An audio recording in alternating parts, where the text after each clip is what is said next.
This guy was watching his girlfriend sleep soundly on the couch. He was feeling pretty damn proud of himself after what just happened. But just as he was about to kick back and recharge, a swarm of armed FBI agents busted through the door and slammed him to the ground. Turns out, it was a joint sting operation between the FBI and the DEA. They tore through his place and found loads of illegal stuff: drugs, guns, and even 2 full-on heavy weapons. Which meant one thing: serious felony charges. But what's crazy? Jack didn't panic. He was sure his dad would bail him out, like always. What he didn't expect was that his dad, in order to protect the family's reputation, had already cut a secret deal with the prosecutor. The condition? Jack had to plead guilty to get a reduced sentence. In the end, his dad managed to get him a plea deal: 3 years behind bars max. It hit Jack like a truck, but with his dad pushing for it, he had no choice but to take the deal. On sentencing day, Jack stood in court and confessed everything. But then the judge dropped a bombshell. Because he had those heavy weapons to guard the illegal stash, the mandatory minimum shot up, and Jack got slapped with 10 years in prison. It was only then that he realized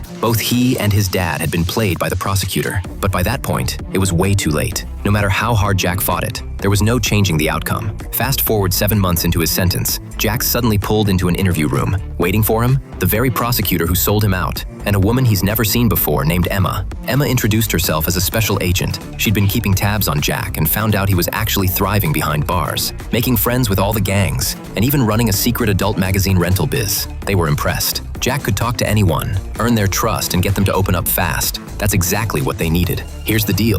They want him transferred to a high-security psych ward to cozy up to a serial killer and find out where the missing body of a girl is hidden. Cops believe this guy murdered 14 young women, but only 1 body's ever been found. Without the rest, they can't convict him. The problem? That prison's full of the most dangerous psych patients. Jack said no way. But then Emma made a promise: help them find the missing victims, and the remaining 9 years and 5 months of his sentence, gone. Still, Jack stayed silent. That's when Emma told him the killer's appealing his case, and if he wins, he walks free, and more girls are going to die. Jack didn't think any of this was his problem. Emma left him a case file anyway and told him to think it over. Back in his cell, Jack couldn't help himself. He opened the file, and what he saw left him completely speechless. This wasn't just another mission. It was a bet between justice and the price of doing nothing.